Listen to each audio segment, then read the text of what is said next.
Good morning, Christine Regan, Lake here, hope all is well.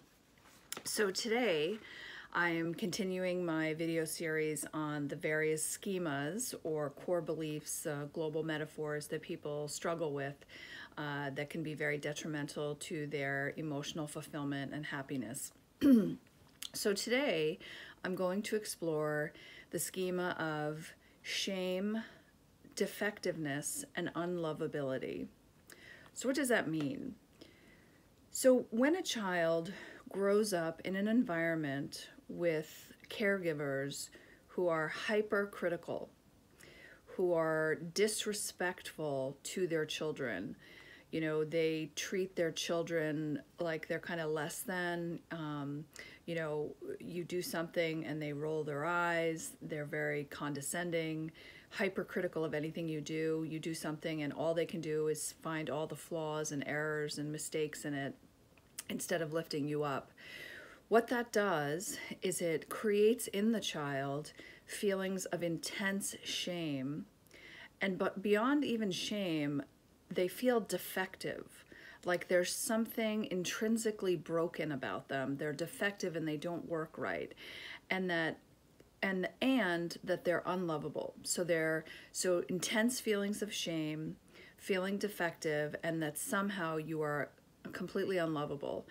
And that if people actually got to know you, they would realize how defective you were, and you would, you know, they would realize that and they would leave.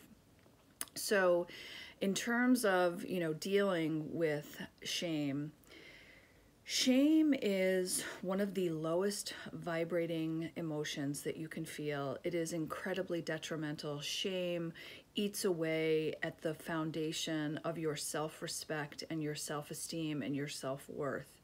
So, you know, addressing feelings of shame is incredibly important in terms of your healing journey and really moving towards a place of self-love, self-acceptance, and knowing your self-worth and your self-value. So one thing to do is, when you have become accustomed to being shamed, to being disrespected, is that it becomes a normal part of your life, and you end up in exchanges and interpersonal relationships in which you are systematically or continuously, habitually shamed and disrespected and treated, you know, just disrespectfully, you know, not honoring your being, your intelligence, your worth, your beauty, your value.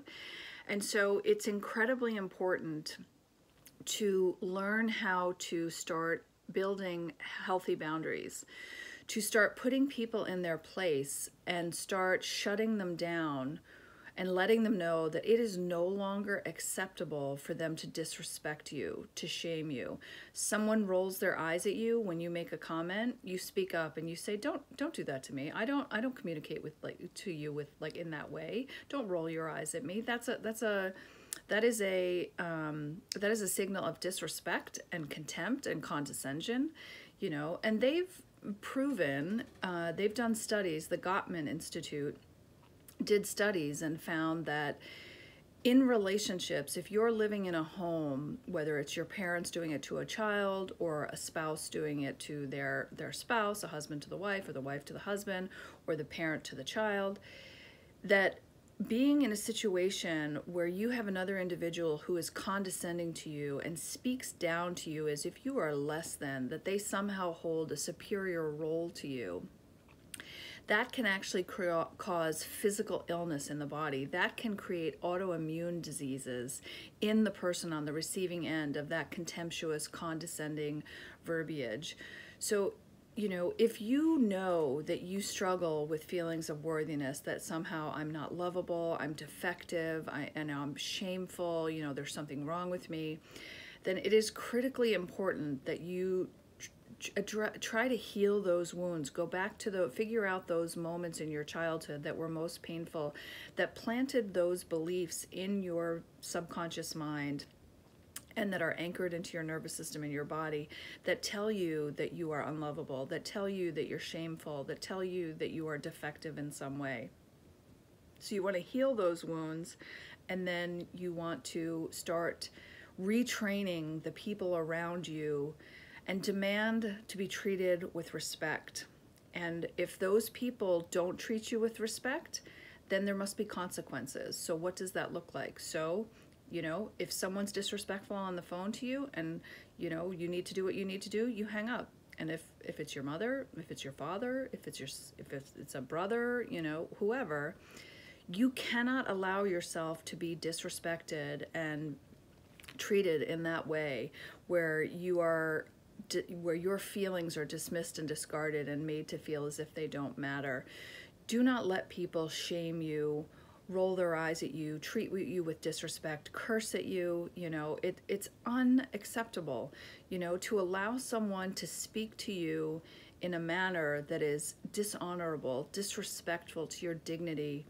That's unacceptable. And if, you know, when you start to rebuild feelings of self-worth and, you know, self-love, you won't put up with that shit. You're going to say, I'm not going to stand for that. You're not going to talk to me like that.